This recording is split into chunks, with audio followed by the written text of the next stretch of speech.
Board, welcome you to Super Solid. Your mic's not on, John. Well, they have to do that. Oh, We're being recorded by this, I believe. thanks.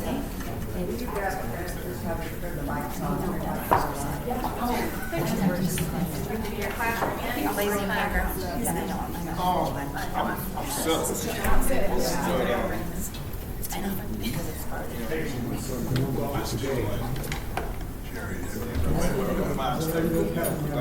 Focus made everything away. They had to flip the glass. You're not going to take the so I think that's a really great potential. We good to go, Trent? patched up. I would like to see. All right, thank you. Board, we're ready to start our agenda. We're just a smidge behind, but a little technical difficulty that we will not have the rest of the century. They were muted.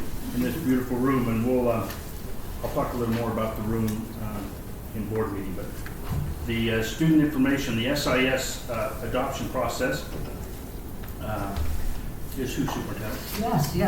If I could, Board and President Ritchie, I just want to welcome a small team here of experts that we've invited to board meeting, or the study session, and that's Sherry Hyder, our curriculum director, and Jennifer Border-Thurgood, our personalized learning supervisor.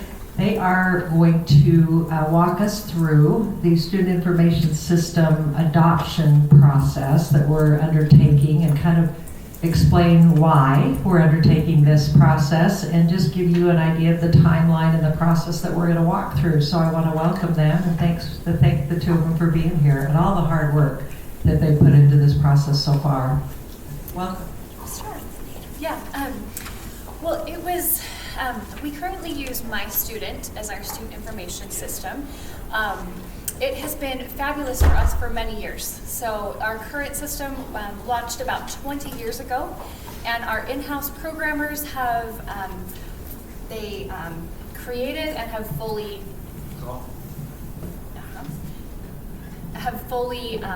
supported and continued to develop that product.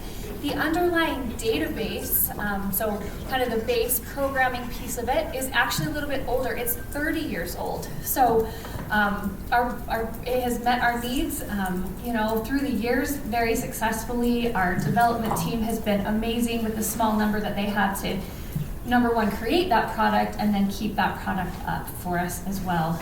It's become apparent over the last couple of years that our needs are starting to outpace what is possible within that system. It is great for basic data queries and basic reporting, but our ability to have more real-time data, on mobile devices, data on the web, more data that our administrators and our teachers can use to make instructional decisions. It has just become apparent that what we have is not going to have that capability in the near future. So it's, we've found a need to kind of start looking at maybe what other products are out there that could fill those needs and kind of get us up to date on what we need to make sure that we're addressing the whole child and that we have a whole child picture of these students right at our fingertips. So the development team at Tech Services started just doing some really preliminary research, finding out what was available out there, meeting with a couple of different vendors just to see what was even possible. And as they got further and further into that process and continued to kind of keep Superintendent Butters up to date, it was decided that we should probably look more seriously at these options. So that's kind of the research phase of things that has gone on that kind of have really spurred and brought us to the decision that we really do need a change to be able to do the things with our students that we need, that we've identified. Can I interject one thing? And I so appreciate that, Jennifer. Board going to this web-based system, student information system, will allow us also to, I think, carve out or phase out some of the hardware and software maintenance costs that's associated with our servers. We'll be able to store all of our information more cloud-based. And so a lot of the expenses that we are incurring right now to bring in software pieces to fit into My Student, we'll be able to push those out because the the products we're looking at are comprehensive. They have everything that I think we're going to need, depending on the one we choose. And so I think you'll find that we're going to have a more streamlined way of operating in terms of supporting students. So I wanted to add that. One other piece too, as a justification for this process moving forward, is we have so many mandates required in terms of reporting to the state. And we're finding it more difficult to get the right reporting, accurate reporting to the state. And so this new system will allow us to do that because the products that are out there are directly aligned with the UTREC system that our state uses. So many reasons why we need to kind of pivot and look this direction. Okay. And adding on to what Superintendent Butters just said, not only do we have state reporting requirements, but we also have federal reporting requirements that, I think my student is stretched to its capacity and its ability to provide us with that data that we need. The other piece that I just want to make sure that we're all very aware of, there is a focus this year. Superintendent Butters has asked us to focus on building up those rich professional learning communities across the district. So that's collaborative teams of teachers who work together to make sure that they analyze, the instruction that's going to be given to students and the best methods, the best strategies to do so.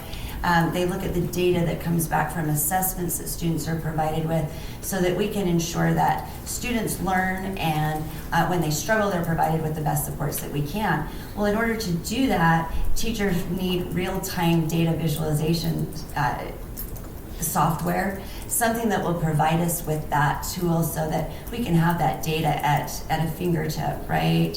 And be able to intervene on those student needs very quickly. So that's a very important part of the reason that my student has just reached its capacity and just can't do that for us.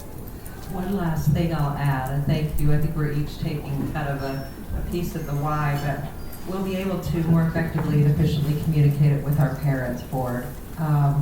We right now are paying $90,000, for example, for a software piece that helps us to do that. It will be integrated seamlessly into a new SIS, and so we'll just be able to have real-time data at our fingertips right now. And I think we're going to be able to cut back on some of the costs going forward overall. So. The other thing that is really nice about this move forward, you know that we have a team of multiple programmers down at BDO who work on maintaining my student, adapting it to our current needs, and making sure that it integrates with all the various software programs we use. Superintendent Butters has committed that those folks will retain their positions within the district and just maybe an area of refocus. Instead of maintaining our base data system, they'll be able to take a base data system and really personalize it to our needs within our school district. So their jobs will remain, just change in order to make all of our reporting and everything that we need more efficient. So in front of you, we've got a few documents that we thought you could use for reference. And then as you're speaking with folks who may ask you questions, this might help to guide you just a little bit. The first document we wanted to walk you through is this one.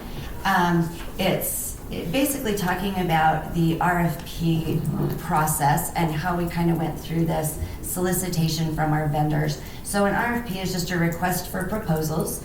Jennifer and I spearheaded the writing of this RFP and following a ton of research by the folks that she is working with down at Tech Services. So this request was built and written and sent out on September 29th through our system BidSync, and our purchasing department helped with that. As it turns out, it closed on October 26th, 5 p.m., and we were surprised. There were 6 different respondents. We didn't expect that many. So 6 different companies: Infinite Campus, PowerSchool, EduPoint, Focus School, Skyward, and We5Soft responded to our request. So that was probably 3 more than what we anticipated, which is fantastic. There's some great stuff available out there.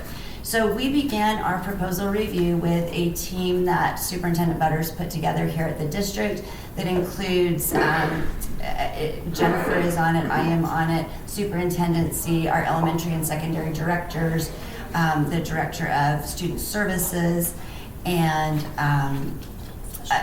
special ed, digital teaching and learning, so forth. So we have a really robust committee here at the district office that reviewed those proposals to begin with. And we were able to limit that down to 4 that we're working on notification to the other 2. Now at that point, so November 3rd, tomorrow, we have the technical services review component. So because this is going to require so much work by our tech services folks to integrate it into all of the various platforms that we use and all of the software that curriculum uses and all of the other departments, that's a huge portion of this adoption process. So from November 3rd to November 10th, Technical Services Department will go through and look at each of the 4 remaining proposals and evaluate them against a rubric that will be submitted. So they'll each go through, and it's a very detailed rubric looking at all the various components. There were 3 different tiers of things that we asked for, so things that were required, things that were kind of they were important to us but not deal breakers, and then things that were nice to have. So those would be things like inclusion of a software or a component that might take care of our school lunch program or our nursing program. So all these various things were in that kind of nice to have category as well. So they'll be doing some very in-depth work over the next week.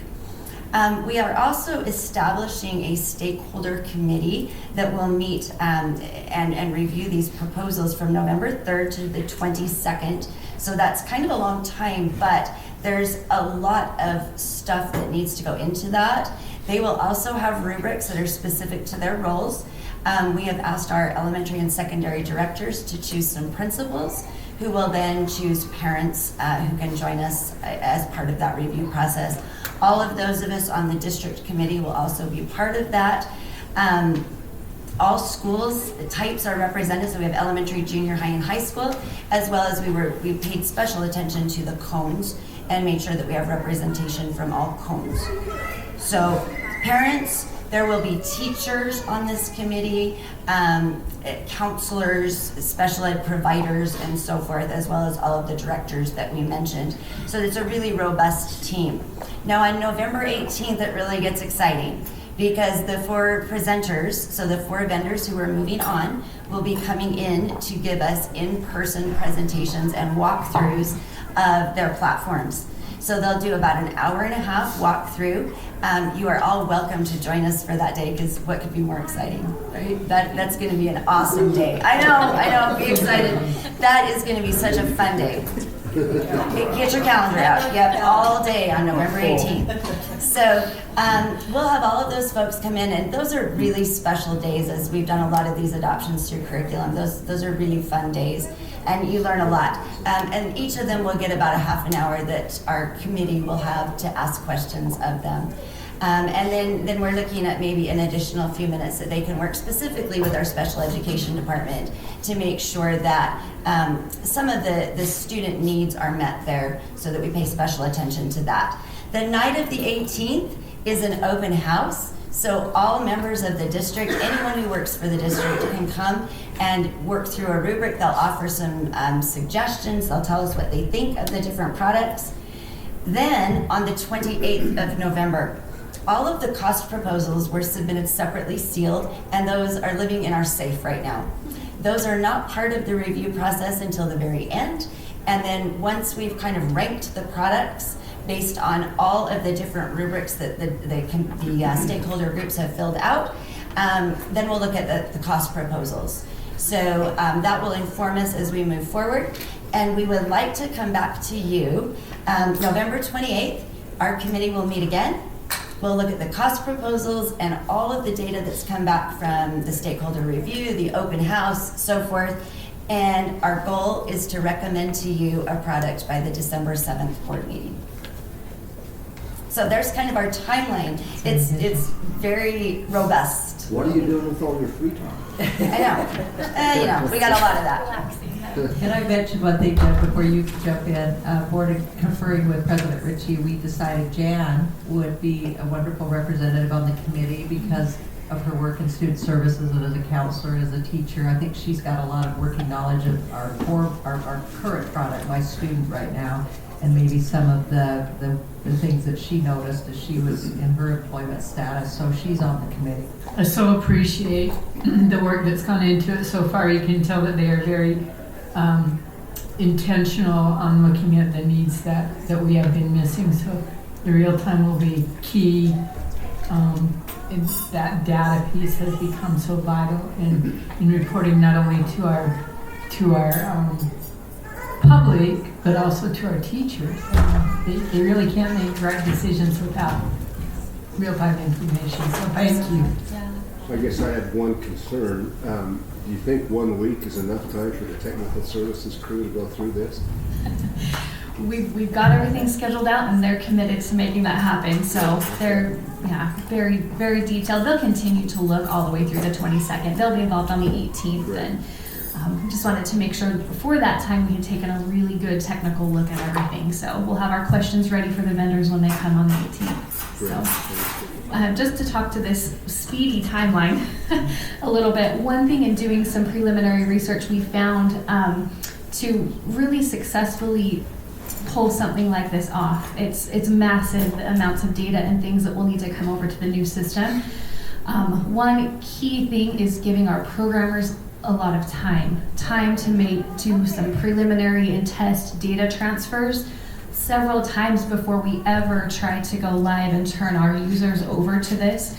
So to allow for that, we discovered that we needed, by January, we needed to start giving them full access to a product and time to make sure that we're testing and we're fully running by July and August when our users come back. So that's why this part of the process is a little brisk. So I'd like to just talk to this sheet that you've got in your packet. This just gives you a few visuals. We wanted to have you see what we're seeing in some of these screens. My Student there, it kind of tells you again, began in 1992. Our little icon on our desk is that little green guy. We've depended on him for a long time. So when you get into My Student, this is just an example of what a grade book currently looks like. The little yellow box there blocks out the student names, but you can see it's great, and that's what we've got to work with there. We go in and put grades in for students. Down at the bottom, teachers select learning targets. This is an elementary example. And across the top, they have access to do attendance and a little bit of reporting. As you go down, we wanted to just give you some examples from the proposals that we have received. These are each from different vendors, so we're not highlighting one at this point, but you can kind of see the difference as we, again, kind of take that whole child approach and want to see everything about a child at a glance. That's what a gradebook looks like from one of the proposals. I know that it's small, but you have lots of visualization, color indicators, you've got pictures of students, you've got seating charts, you've got drill down capabilities into clicking on the students and seeing their attendance right there, their behavior tracking right there. Everything about that student is accessible right from that gradebook, including in all of our 4 vendors, the ability to communicate. You click on the student and then email the parent or text the parent, and it's that slick. So going down just a little bit more, something our administrators have been asking for years is the ability to access this data on their cell phones. Either on the weekend in the evenings or simply just walking the halls in their building to be able to type in a student's name and at a glance have a quick check on not only that student's grades, but where they're supposed to be at that time, any risk factors that student might have. So just safety-wise, we feel like that is a need. Again, all of these top 4 vendors have a mobile option, so we're excited about that. And the last is just an example of what we call a data dashboard. So this is an example of an administrator view. Right as they pull up a product, you'd be able to see attendance data. You could, our tech team can manipulate this screen to show any type of data that administrator at the school wants to have that's specific to needs that they have. Pulling up at-risk students, having early warning systems, thresholds built in, as soon as a student misses a certain number of days or has a certain number of Fs, that pops up for the administrator, so it's not something they have to go and run reports on, it's just right there in front of them. So pretty amazing the capabilities that are out there. We just wanted to kind of give you a view of what that might look like. Yep. Going forward from here, sorry, Sherry. Just this quick timeline. I'll just go through this really quickly. After this decision is made in December, and there's lots of things that we have, Sherry and I, and also Nick Harris in Digital Teaching and Learning have kind of put together what this would look like. So our timeline here in January includes, by January 15th, actually having a plan with the vendor and our tech department on when all of our test instances are going to happen and how we're going to map that data over. So again, that's really quick, but our proposal requires that timeline. We'll start on those data transfers in February. We will have our ed techs and our ISMs in our building, those who are teachers and kind of our tech leaders out there will have a specific training so that they're aware of all the base uses of our new system. This is in preparation for the teacher training and staff training that happens further down the timeline. They'll be heading that up within their school, so it'll be kind of a train-the-trainer model as we train them and then they train within their schools. You can see in February, we'll actually have our first test data transfer. So within the first 8 or 9 weeks of this implementation, we'll be ready to transfer some of that data over and test it out. In March, we're planning administrator and secretary training. We'll have our second test data transfer. And then we'll also begin some of our teacher training on, again, just kind of the basics of the product. In April, we're planning to train counselors. And at that time, do a needs assessment. Everyone will have kind of had an initial look at the product and will know what they don't know. Sometimes that's the hardest thing to understand as you're getting into something new. So we'll do a needs assessment on what they feel like they still need to know about the new system. We'll do a final data transfer in May, do all of our support staff training for aides, registrars, other groups that we haven't trained. In June, we have our Learn Conference, which Digital Teaching and Learning puts on. We'll have a big focus on training teachers on this product. In July, we're hoping by July 1st to have our final data transfer. So on July 1st, we would go live with this. And then as user use kind of picks up through August, we'd have a way to kind of test everything out. So our platform will go live, and then in August, we will make the final switch from My Student over to the new system. My Student will continue to run as a backup system for probably a couple of years until we make sure we have everything in there that we need. Can I just say that these two, and Nick has been helping too there in the back, have done yeoman's work right now in terms of just stepping into a team environment and pulling together and saying, we've got to get this done and we're going to get it done. And I can't thank them enough. I just applaud them. I want to make sure we give them a shout out publicly for all the hard work, because they're doing this on top of their day job, this whole process on top of their day job. And so appreciate them. Would you have any questions for them, Great Board? Any specific comments? I don't see any fireworks, so just They go live with July 1st fireworks around the floor. That's it. That will be our celebration. Might need some. Pull this up. Again, I'm so pleased that it's a collaboration between curriculum and tech, It is. because that has been, that is really a needed part of that process, so thank you. We're going to get better as a district. We're going to be able to support student learning much better going this route. Okay, and I know it's a big change, and it's never good timing to go through such a big change, but we have the right people to do it. I believe in this group. So, Well, and Jan, you can brief us on how that's going. I will do that. I'll be happy to do that. And we figured, so thank you. First for serving with them, and second for your efforts. Thank you. With your day job. I thought that was your day job. A week on tech, we probably ought to have another day job. So thank you. thank you so much, you guys. Thank you. Do we need fireworks? I think we do. Okay, come on.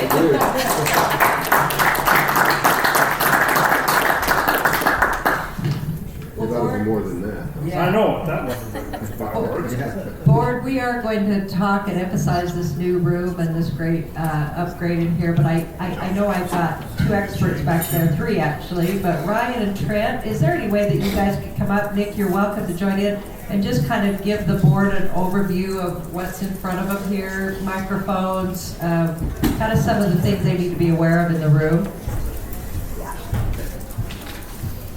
Well, as you see, we knocked out the walls and made it bigger.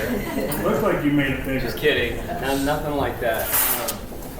In fact, a lot of the changes are pretty minimal but make a big impact, so it's pretty impressive. As you can see, we upgraded the way that you see the screen. You have a video wall behind you and then our TVs on the side. I must tell you, when we had the initial conceptual drawing, that TV screen was right where Trent's standing. And I really was worried that that would make it feel like it was coming on top of Stewart. And I didn't want to have that open. I wanted to open film. So what you guys have done is amazing. Thank you. That looks good. I'm sorry. Carry on, Ryan. It's impressive. Mics. Yeah. What about the mics and how touchy are they? So pretty much most of the equipment is the same equipment. We utilized everything that we had in there. We just changed. The element that we have is now a little bit more manual control, so now we can control that. It also facilitates the streaming. So the sound signal that you hear in here, and then the sound signal goes out to our streaming audience, which is a bigger audience than we, since the pandemic, that is just a part of what you do. Stream out to the community. Not all the community is going to come up here, although we can fit a lot more. That's great. But now we can cater to both in-room sound and the streaming sound. But we don't need to eat the mic. It will pick us up here and record us. So we have that on the recording. We still are going to push you to talk into the mic. That's beneficial if you're getting But we close. don't need to touch the switches because once they're on, you adjust them automatically. Correct. We will do our best. If you need to turn it off, you can turn them off. Like if we don't need your sound, you can turn them off. But yeah, now that we're back there. If you don't value our opinion, you can shut it off. Yeah, we can. If anyone says, "Oh, that guy," You might as well mute start him. mine off. I can hit one button and it's off. So yeah, we have a little bit, like I said, a little more manual control, and you handed it to us too. So I'll talk about that. We can get canceled. We got a question for you, Trent. Yes. Can we, for some of the senior citizens, speaking me and Paul, can we enlarge that? Enlarge that? Sure. I'll go. That would be really I'll go. good Thank you. for the most senior officers. Sure. I don't see a problem with it. Do you realize there's a TV on that wall? Can you see the TV? I don't see a problem with that. Okay. Good input. Good input. Yeah. Thank you. Yeah. Thank you, gentlemen. And we'll get into a little bit more. I've got a plan when we start a board meeting. Just be aware this is the test run, so you guys are like, this is the event. So we'll figure it out. So we may make a mistake or two as we go, as we learn, but everything so far is so good. So These 2 got in here the last 2-3 days, just nonstop, trying to get ready for this meeting, so they made it happen. We just I want to give a shout out to the 2 of you as well. Well, you'll be mentioned later at board meeting as well. Thank you. Thank you. thank you. Thank you. Superintendent, do we have anything else on our? That is it, sir. All right, well, we probably ought to vacate for a minute so we can get ready for our kiddos to come and present. So we'll close this board if you'll pay attention to the upcoming events. Pay attention to the 3rd one from the bottom.